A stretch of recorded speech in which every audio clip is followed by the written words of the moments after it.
Hello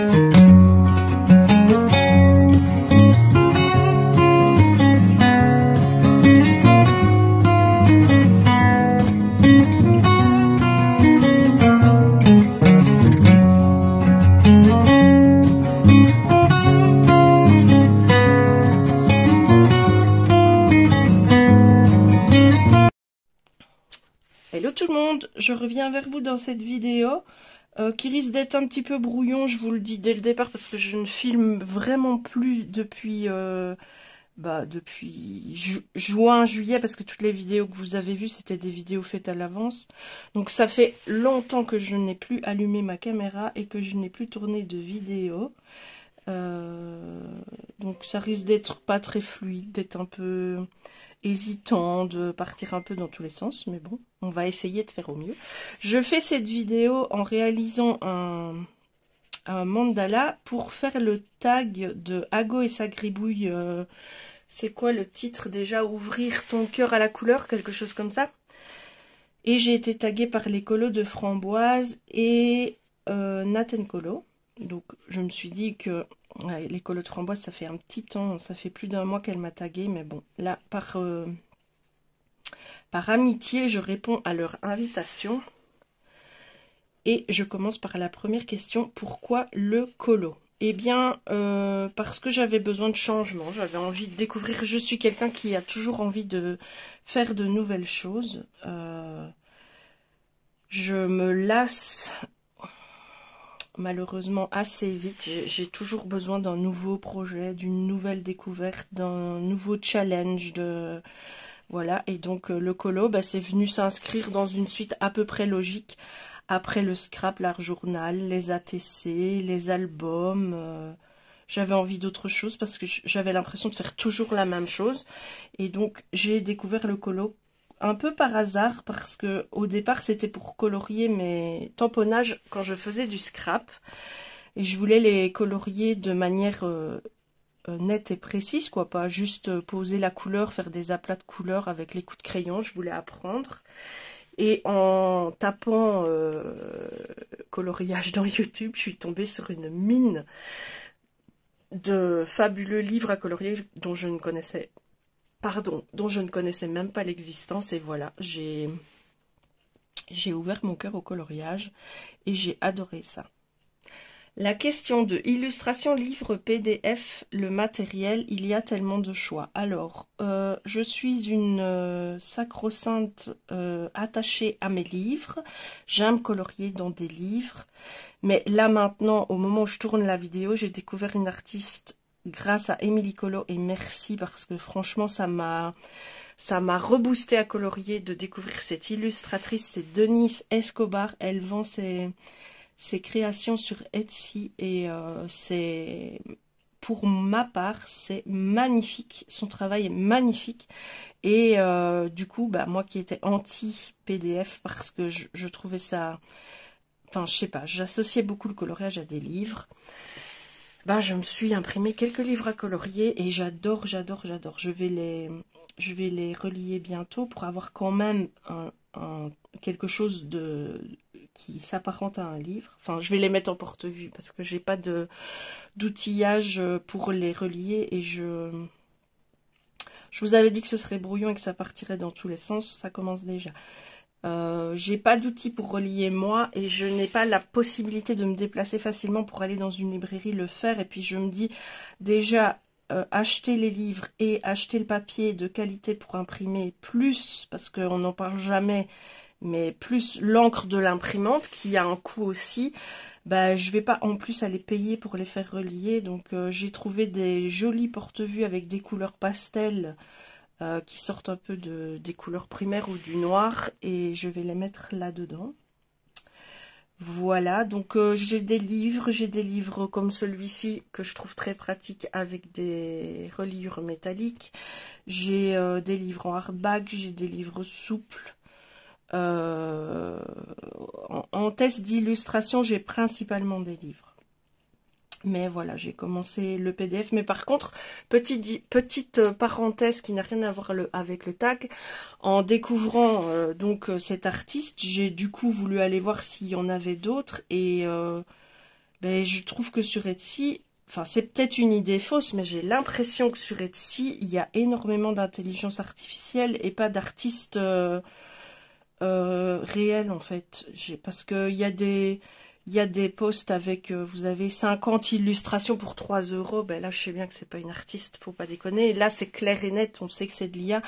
Mais c'est dur de trouver. Donc, si vous connaissez des artistes originales qui font des dessins à main levée, encore de manière artisanale, on va dire, mettez-les-moi en commentaire parce que Etsy, c'est une plateforme où on trouve tout et n'importe quoi. Et je voudrais pas me... Enfin, moi, ce que j'ai envie maintenant dans ma collection, c'est de l'originalité, en fait.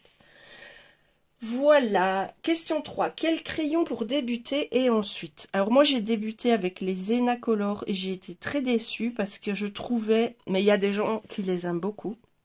Mais moi, je trouvais qu'ils étaient secs, qu'ils n'étaient pas très pigmentés. Maintenant, il faut savoir aussi qu'étant débutante, j'étais une vraie débutante. J'ai fait mes premiers colos sur du papier aquarelle à grains. Donc évidemment, le crayon de couleur ne fonctionne pas bien sur du papier aquarelle à grains. On est bien d'accord. Donc voilà, mais même les Zenacolor, aujourd'hui les Zenacolor sont dans la trousse de mes petits-enfants.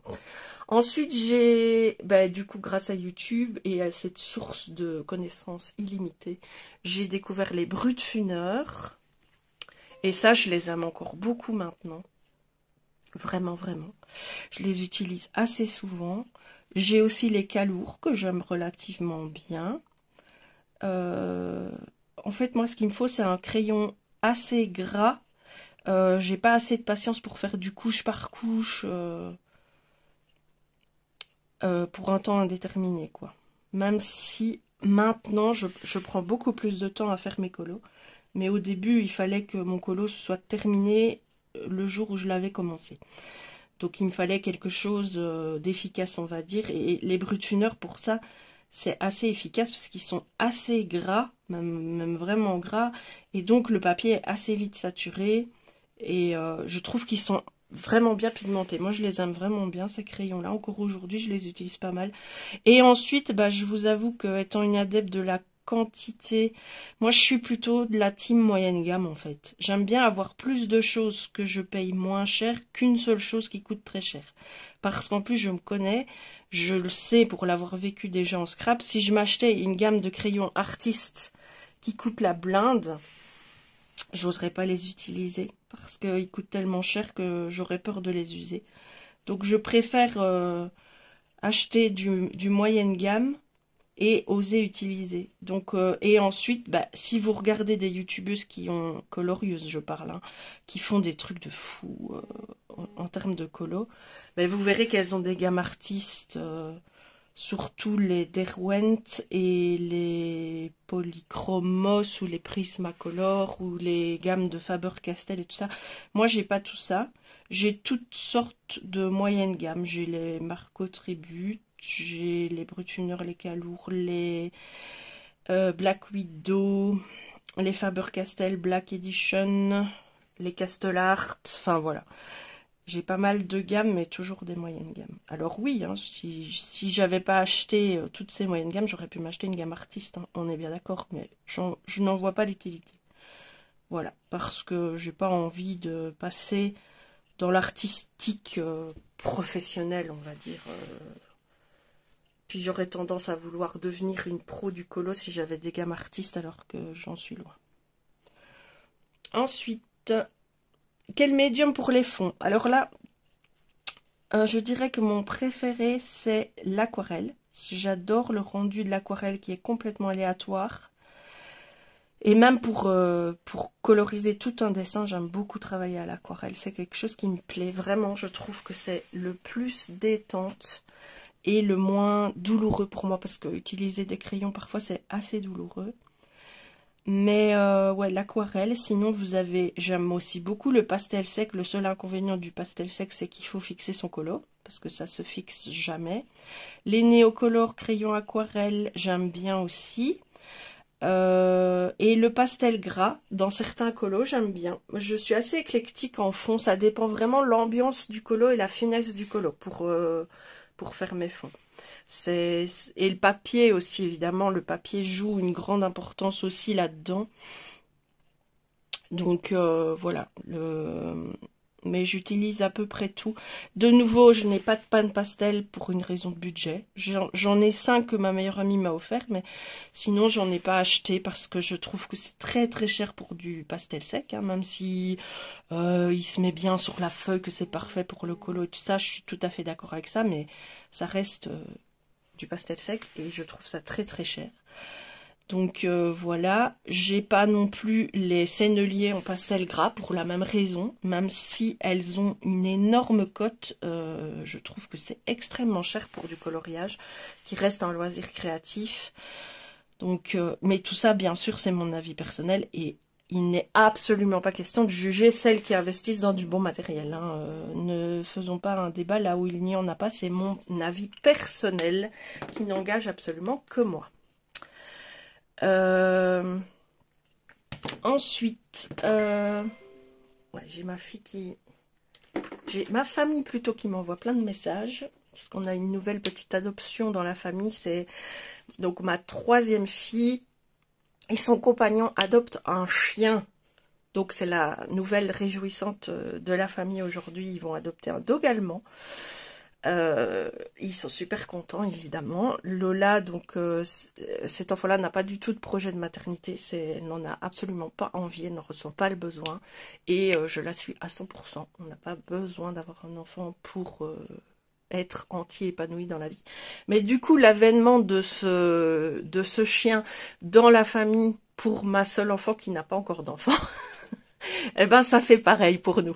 Voilà, donc on est super content pour eux et elle va être gâtée comme jamais, c'est sûr et certain. Alors, revenons à notre tag.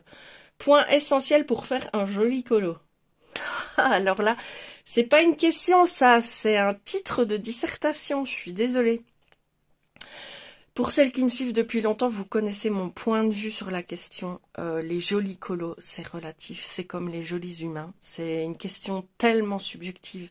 Le colo, il est joli aux yeux de qui? Pour quelle raison? Sur quelle base? Avec quels critères? Si on n'a pas les crayons artistes pour faire les effets que les colorieuses qui sont super suivies font, est-ce que d'office on n'a pas un joli colo? Alors est-ce qu'on ne peut pas prétendre à poster et à être fier de son travail? Ou voilà, je ne critique pas de nouveau celles qui font des magnifiques choses et qui ont la possibilité d'avoir du matériel vraiment haut de gamme, mais un joli colo, c'est un colo qui nous a permis de passer un bon moment et qui nous satisfait, et point, ça s'arrête là. Donc les points essentiels pour faire un joli colo, c'est se détendre, ne pas se comparer et se faire plaisir. Voilà. Et c'est tout ce qui compte, c'est les seuls points essentiels. Alors non, aussi, être bien installé, c'est important. Sinon on a mal au dos, mal aux épaules, mal aux poignets, et alors du coup, on ne se détend pas et on ne prend pas de plaisir. Donc être très bien installé pour colorer. Ensuite, choix des couleurs. Parfois difficile d'obtenir un résultat harmonieux. Oui, et je suis de cette team à 200% parce que moi, je passe très très vite. Et ça va vous faire rire, mais j'ai une phrase. C'est que je suis vraiment la reine pour passer du classe au kitsch en 30 secondes. Et donc, pour mes colos, il faut vraiment que je fasse attention à ne pas partir dans... Et ça, c'est pour moi, hein. C'est pas parce que ça pourrait contredire ce que j'ai dit juste au-dessus, mais on aime quand même bien faire de jolies choses, faut pas déconner. Non, je décide qui passe au-dessus, voilà. Donc, ouais, des fois j'ai du mal à harmoniser les couleurs. Alors pour ça, j'ai acheté les cartes de Sarah Renae. Sarah Renae? Oui, je pense que c'est ça. Mais je les ai pas en physique, je les ai achetés imprimables et ça m'aide pour des colos, pour l'harmonie des couleurs. Et du coup, ce qui arrive très souvent dans mes colos, c'est que je reste, j'ose pas étaler ma gamme en fait. Je prends une gamme de base et j'ose pas aller plus loin parce que sinon ça me plaît plus en fait. Quand il y a trop de couleurs, ça me plaît plus. Donc oui, ça c'est un point à travailler chez moi, c'est l'harmonie des couleurs. En même temps, j'ai aucune éducation artistique, donc il faut que j'apprenne beaucoup, quoi. Mais j'ai une roue chromatique. Ça m'aide parfois, et les cartes, ça m'aide aussi. Pour avoir des harmonies qui se suivent dans un coloriage, quoi. Parce que, par exemple, quand on a un coloriage avec énormément de verdure, ben, on pourrait décider de faire chaque feuille ou chaque espèce de feuille dans un vert différent. Ben, moi, après, le colo, il me plaira plus. On peut faire ça, mais moi, personnellement, après, le colo, il me plaît plus parce qu'il y a trop et il y a plus de focus sur mon colo parce qu'il part dans tous les sens, en fait. C'est surtout ça. Et c'est vraiment une approche personnelle à moi que j'ai besoin de pas trop partir dans les couleurs pour que le colo continue à me plaire, en fait. Blender, comment, avec quoi, est-ce que c'est obligatoire? C'est absolument pas obligatoire et c'est une étape que je passe très très très souvent.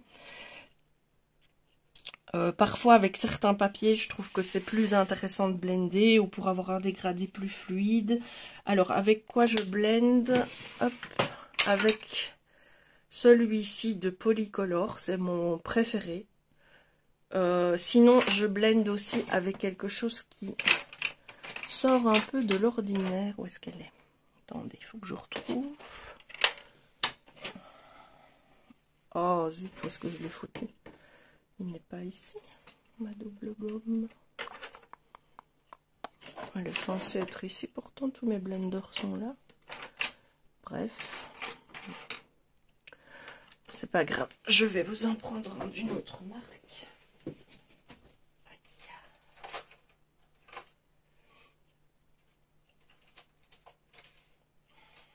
Je suis toujours là, hein. Je cherche ce que je veux vous montrer.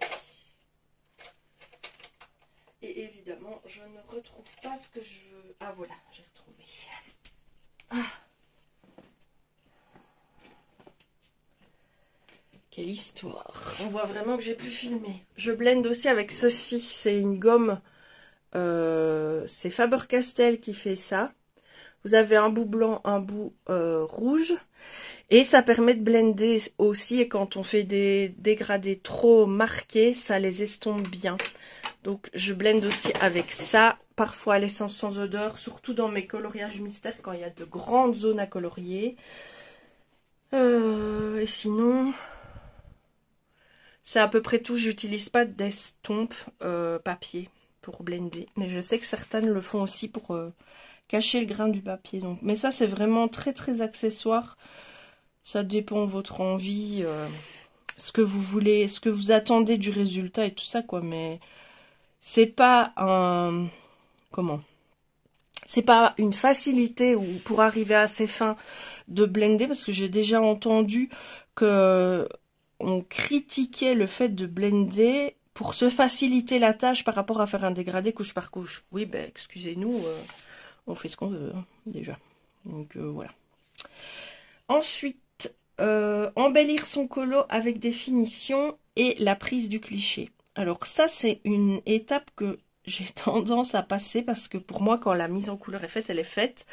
Et j'étais déjà comme ça quand je faisais du scrap ou de l'art journal. Du coup, parfois, je passe à côté de petites choses qui pourraient vraiment changer la donne. Mais voilà, j'ai fini, je fais ma photo, puis bam. Et puis après, je me dis, oh, j'aurais pu faire ça, j'aurais pu faire ça.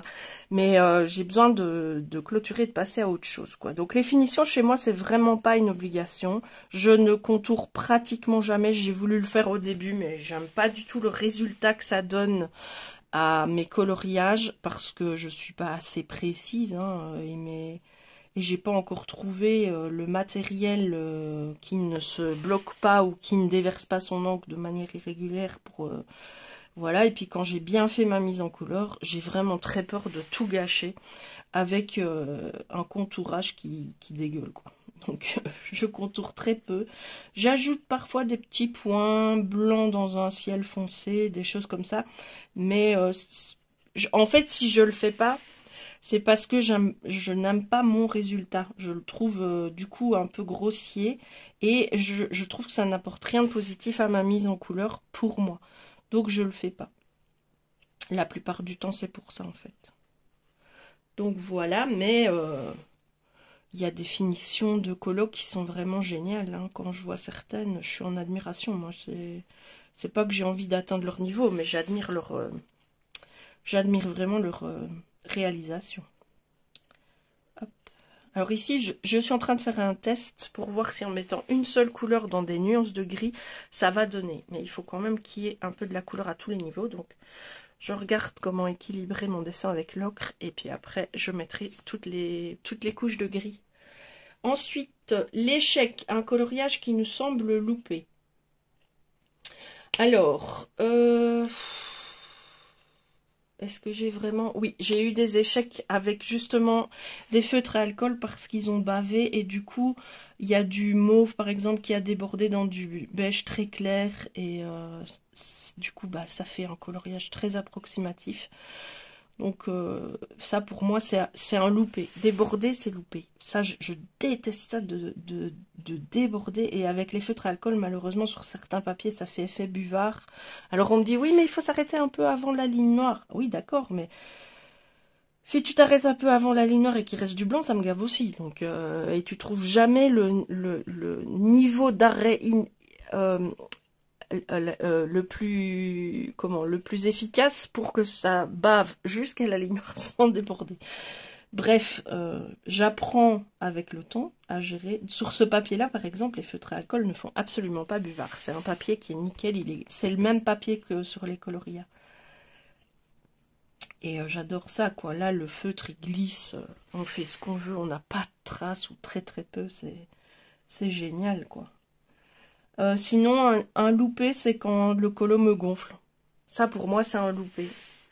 C'est pas la mise en couleur, parce que souvent, quand j'ai passé un bon moment, je suis satisfaite. Mais quand le colo me gonfle, quand je galère trop à trouver comment le faire et tout ça, là, c'est ça pour moi l'échec, en fait. C'est de pas trouver le plaisir, la détente à faire en colo. Sinon j'ai aucun loupé, je suis contente de tous mes colos. Organisation du coin colo. Ben moi j'ai la grande chance que j'ai une pièce dédiée à mon loisir créatif. Donc j'ai un super bureau aménagé pour mes besoins. Mon mari m'a offert une chaise ergonomique de première qualité pour que je sois bien installée. J'ai tout à portée de main, tout est dans la même pièce, je ne dois rien déménager, ranger pour quand j'arrête ou quand je recommence à colorier.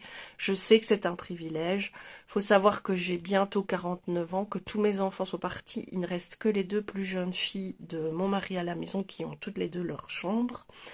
Et donc, chaque fois qu'un enfant est parti, on a pu s'approprier une pièce pour nous, en fait. Donc moi j'ai ma pièce et mon mari qui est un geek.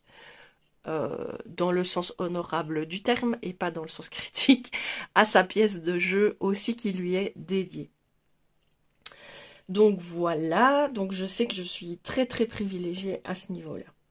Comment s'améliorer et progresser? Ça c'est une belle question parce que moi justement je suis dans un mood en ce moment où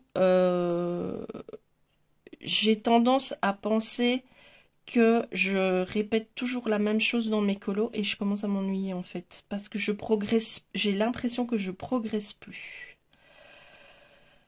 Et donc progresser c'est regarder beaucoup de tutos, voir comment font les autres filles, mais en même temps j'ai pas envie de leur ressembler ou de répéter systématiquement ce qu'elles font pour obtenir mon truc. J'ai jamais su faire ça en fait, même quand je fais une recette de cuisine. Je suis incapable de la respecter à la lettre. Il faut que je fasse un truc à moi. Ce qui fait que je suis nulle en pâtisserie. Parce que la pâtisserie, c'est presque une science exacte. Et à la fois, c'est pénible parce que je me mets des barrières moi-même.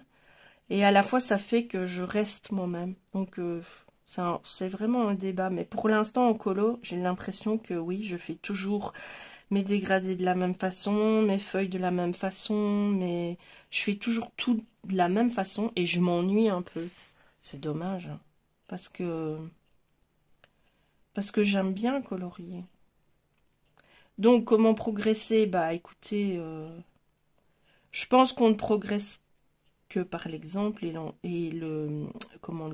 l'exercice et comment on dit, l'entraînement, s'entraîner à faire les choses. Voilà, mais moi perso pour l'instant je suis dans une période un peu stagnante.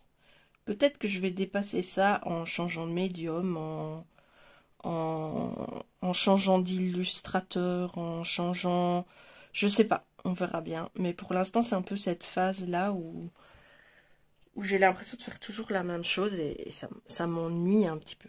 Je me répète. La clé pour s'amuser et prendre du plaisir. Pas se prendre la tête. Vraiment, s'il y a bien une youtubeuse qui m'a libérée des contraintes qu'on s'impose nous-mêmes, hein, parce que il n'y a pas de dictature du colo. Enfin, si, il y en a une, mais bon, on s'en fout. Mais les contraintes qu'on se met nous-mêmes dans le colo, c'est Laimiana.